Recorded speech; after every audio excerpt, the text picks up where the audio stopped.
Bonjour et bienvenue sur la chaîne du chasseur d'étoiles de midi, chaîne de réflexion et d'humour sur les 12 coups de midi. Une petite pensée pour Dominique Paturel qui était déjà un comédien, un acteur et surtout une voix off. C'est lui qui faisait donc la voix de JR, de Terence Hill, de plein de gens là qu'on peut voir ici en photo, donc il repose en paix. Allez, sinon ça va commencer. Petit résumé des 12 coups de midi. Vous savez, là je suis en train de faire la vidéo, vous savez quand, quand Jean-Luc Reichmann, il a reçu un petit comédien et une nana. C'est pour ça que ça me fait rire, parce que je me suis dit, bon, allez, ils sont partis pour le temps que je fasse une vidéo, quoi. Donc, tout simplement, hein, donc on va voir si je vais avoir le temps. Donc, bon, Jean-Luc Reichmann était là, le maître de midi est toujours là, au coup d'envoi la première question. Quelle petite pâtisserie est une spécialité de la ville de Commercy, donc comme le cannelé et de Bordeaux, donc ça pouvait être que l'autre, mais il savait pas. Donc voilà, tant pis. Après, vous aviez donc la jolie Clarisse qui était venue avec Esther, sa maman. Bonjour mesdames. En novembre 2021, qui a déclaré oui, j'écoute toujours Booba parce que Booba c'est bien. Eh bien, c'était qui? C'était François Hollande. Tiens, mais ensuite, vous aviez le très sympathique Grégoire. C'était son anniversaire. Bon anniversaire, Grégoire. Donc, il a eu droit à un petit gâteau. Il était venu avec Marine et Jenny from the Block Note.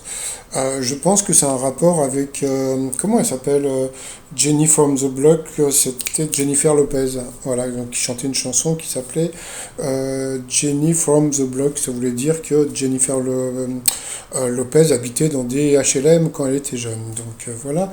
Alors sa question, quel nom ont été les plus donnés aux chiens de race en 2021? Eh bien c'était Simba et Sally, donc il est passé comme son pull à l'orange.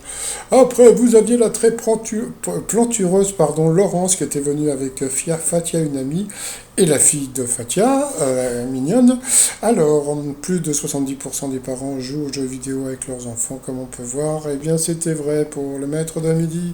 À la naissance, de quelle couleur sont les flamants roses? Eh bien, il savait pas, donc c'est... Voilà. Il est nul, mais bon. Voilà, donc c'était bien sûr que c'était les autres couleurs, parce qu'ils deviennent roses après avoir bouffé des crevettes. En 1987, quel site parisien attira 35 millions de visiteurs, soit plus que la Tour Eiffel? Eh bien, c'était les magasins Tati qui sont fermés depuis peu. Bah oui, ça fait très bizarre. Il y a encore des rideaux, mais c'est fini. Il n'y a plus rien. C'est plus rien. Hop. Après, quelle résidence officielle d'un chef d'État est reliée par un passage secret à un bar à cocktail? Eh bien, c'était Buckingham Palace. Donc, la reine se bourre la gueule. Donc, sur cette question, eh bien, Gregor, il est passé au rouge. Qui dit rouge dit duel. Il a eu les grosses coronesses de prendre le maître de midi, mais comme d'habitude, il a eu une question de bébé. Allez, c'est parti. Qui est un crooner espagnol? Alors, Barry Manilow, c'est lui qui chantait Copacabana, je crois. Richard Klederman, tiens, je l'ai vu à la télé il n'y a pas longtemps, c'était Lettre à Élise. Frank Sinatra, il était plutôt italien, donc bien sûr, c'était Julio Les Églises. Ensuite, eh bien, Lolo, le Brof, Clarisse et Laurence se sont retrouvés donc au coup par coup. Alors, qui a plus d'un million d'abonnés sur Instagram? Et puis, à ce moment-là, voilà, comme je vous ai dit, donc bon, là, entre-temps, j'avais repris donc ma vidéo, puisque donc la mauvaise réponse, c'était, je sais plus, Anna RVR, puisque la fameuse Clara Marx, que voilà sur la droite, elle a 1 million, on connaît pas. Donc voilà, donc il a fait un peu de promo, moi j'ai coupé le son, etc., etc. En plus j'ai fait ma vidéo.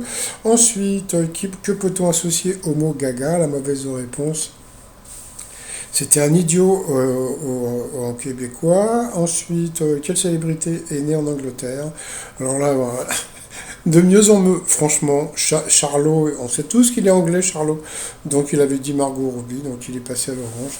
C'est vrai, je crois que c'est le maître de midi le plus nul de tous les temps. Donc, quoi, pas le plus nul, mais ce que je veux dire, le plus. Comme ils veulent nous vendre comme un grand maître de midi, mais il a rien, à part, comme je dis hier, et à part chanter. Quel long métrage situe son action dans le mode paysan? Donc la mauvaise réponse était un mauvais fils. Donc sur cette question, eh bien, elle est passée à l'orange. Ensuite, quelle proposition est un titre des aventures de Tintin dans lequel un mot a été remplacé par un synonyme? Eh bien, elle est passée au rouge sur une question que je ne connaissais pas. Le lotus cinabre, je ne savais pas que cinabre c'était rouge. Donc sur cette question, eh bien, elle est passée au rouge. Qui dit rouge dit duel. Elle a eu les oiseaux, les vévères, les ovaires de prendre le maître de midi en duel. Mais bon, comme je le dis toujours, hein, donc bon, bah, j'en veux pas aux candidats qui prennent pas le maître de midi en duel parce qu'il a eu une question de bébé. Alors, quelle ville fut le théâtre, une des plus terribles batailles de la Deuxième Guerre mondiale? Donc, bien sûr, c'était une évidence, c'était une Stalingrad, mais bon, pendant ce temps-là, qu'est-ce qu'ils ont fait? Ils ont envoyé la pub, on sait jamais, hein. Oui, donc c'était bien Stalingrad, hein, donc ils ont envoyé la pub, c'était vraiment pour envoyer la pub. Donc, eh bien, Laurence a été éliminée, donc ensuite, eh bien, le Brof et puis Clarisse se sont retrouvés en coup fatal, puis au début, tu te dis, ouais, elle va avoir que des questions de bébé, mais elle va être nulle, et pas du tout, donc, bon, bah déjà, elle a eu des questions dures, hein. Dans un réfrigérateur, comment appelle-t-on les étagères sur lesquelles on pose les denrées? C'était les clayettes. Voilà. Ensuite, en quelle année le Front populaire est-il arrivé au pouvoir? Donc 36, elle le savait. Ensuite, comment se prénommait le bachelor dont Karine Ferry était la prétendante en 2004? Là, elle le savait aussi. Bah dis donc, je ne sais plus qui c'était, Kevin, je sais pas quoi, bon, je sais plus. Après, quelle couleur de semelle caractérise les chaussures créées par Louboutin? Ça c'était pour lui, donc bien sûr c'était rouge, question de bébé. Après, quel ancien impôt est origine du mot octroyer? Donc c'est dommage, elle n'a pas essayé octroi, puisque bon, ça vient, bon, c'est l'origine du mot octroyer, hein. Ensuite, quel animal est surnommé la girafe des forêts? Donc c'était le capi. Comme vous pouvez voir, des questions toujours aussi faciles dures pour les challengers. Quel footballeur est surnommé Petit Prince? Il n'a pas trouvé, franchement, Griezmann. En plus, il y a une série, il y a un documentaire sur Netflix qui est plutôt sympa. Après, comment appelle-t-on les bouchons métalliques des bouteilles de bière en verre? Des capsules, et voilà, on continue. Quelle partie du corps le solerait présent sur une armure protège-t-il? Donc, je crois que c'était le pied, mais vous voyez le genre de questions que peut avoir Clarisse. Après, combien de cercles peut-on voir dessinés sur un terrain de foot? Elle a dit deux, il n'y en avait qu'un seul, mais bon.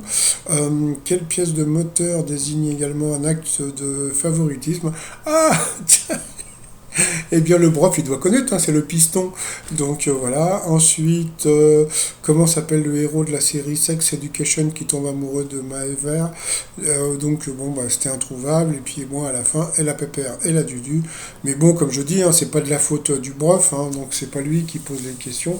Mais bon, quand il a des questions, il a du beaucoup de mal à répondre. Donc bon, bah, moi, j'arrive pas à comprendre pourquoi ils veulent le garder, je sais pas. Donc bon, peut-être que dans leur tête, il plaît aux ménagères de moins de 50 ans. Non, comment on dit maintenant la responsable des achats? Voilà. FDR, je sais pas quoi là. Bon, après, par rapport au coût de mètre, bon, ouais, il y avait quand même 30 000, hein. Selon l'expression, à quoi fait-on référence quand on dit que les plus courtes sont les meilleures? Donc, bien sûr, c'était les plaisanteries. Ensuite, quel meuble désigne aussi une place à l'Académie française? Donc, bien sûr, c'était les fauteuils. Je me suis dit, putain, ils vont lui filer que des questions faciles. Et là, dans quel département le COS du Larzac se situe principalement? Il a dit le Gers. Bah alors c'est l'Aveyron. Bon bah voilà, il l'a eu dans l'os, donc voilà, donc il va pas gagner 30 000. Ensuite, comment est le bec du faucon? Donc bien sûr, il est crochu. Après, à quoi le café cappuccino doit-il son nom? Donc bah, il a dit à l'autre, donc l'autre c'était un village, et en fin de compte, c'était un habit de moine, donc ça c'était pas évident, donc bah du coup il a gagné genre 300 balles je crois, donc ça lui fait quand même 150 balles dans la poche. Avec 150 balles, il peut me commander des t-shirts, hein, le brof. Allez, par rapport à l'étoile mystérieuse. Alors, comme on peut voir sur la droite, il y a une planche de surf. Donc il y a l'oiseau donc en haut, ben, l'oiseau bleu, vous avez le truc et tout. Bon, quand je vois tous ces éléments, hein, ça me rapproche plus de Greta Thunberg. Donc je vais la garder. Hein, donc je vais garder Paul MC Carnet parce que ça me fait rire. Donc voilà. Sinon, bah, le brof toujours aussi brof. Et puis bah, le t-shirt du jour, bah, débrouillez-vous. Hein, vous allez sur le site romillon.com. J'ai fait un nouveau t-shirt. C'est deux salles, dans de la salle, deux ambiances. Voilà. Bon, allez, je vous souhaite une très très bonne journée et je vous dis à demain. Portez-vous bien. Et puis, bah, le prof, là, le prof, là, je crois qu'on va le voir encore et quelque part, c'est honteux. Bisous.